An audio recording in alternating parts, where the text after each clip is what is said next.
సంగారెడ్డి జిల్లా కొండాపూర్ మండలంలోని గొల్లపల్లి గ్రామంలో సంఘటన. సాకలి మహేందర్ తండ్రి వెంకన్న అతని ఇంట గ్యాస్ లీకేజీ అయినందువలన గ్యాస్ పేలి ఇంటితో సహా కాలిపోవడం జరిగింది. సాకలి మహేందర్ అతని భార్య మంగమ్మ చేను దగ్గరకు వెళ్లడం జరిగింది.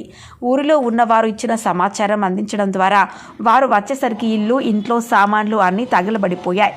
మహేందర్ తనకున్న భూమిలో కాస్త అంటే 10 గుంటలు అమ్మి వచ్చిన రూపాయలు 15 లక్షలు మరియు 10 తులాల బంగారం కూడా ఇంట్లోనే ఉంది అని తగిలిపోవడం జరిగింది అని మంగమ్మ చెప్తోంది. ఎందుకు భూమి అమ్మినావు అంటే నా కూతురు పెళ్లి ఉందని అంటోంది. భూమి అమ్మి బంగారం తెచ్చి పెట్టాను, అలాగే డబ్బులు కూడా ఇంట్లోనే ఉన్నావని తగలబడిపోయాయని, కానీ అధికారులు ఎవరూ పట్టించుకోలేదని మహేందర్ అతని భార్య మంగమ్మ కలెక్టర్ కార్యాలయానికి వచ్చి కలెక్టర్తో చెప్పడం జరిగింది.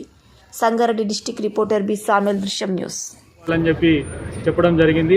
మేము ఈరోజు కలెక్టర్ గారిని ప్రజావాణి కార్యక్రమంలో ఆ కుటుంబము రోడ్డు పైన కట్టుబట్టలతోటి ఉంది కాబట్టి ఆ కుటుంబానికి ఒక 10 లక్షల ఆర్థిక సహాయంతో పాటు పర్మనెంట్గా ఇల్లు నిర్మాణానికి అయ్యేటటువంటి ఖర్చును లేదా డబల్ బెడ్రూమ్ కానీ వాళ్లకు ఆ కుటుంబానికి ప్రభుత్వం నుంచి ఆదుకొని ఆ కుటుంబాన్ని ఆదుకోవాలని చెప్పి ఈరోజు కలెక్టర్ గారికి విజ్ఞప్తి చేయడం జరిగింది.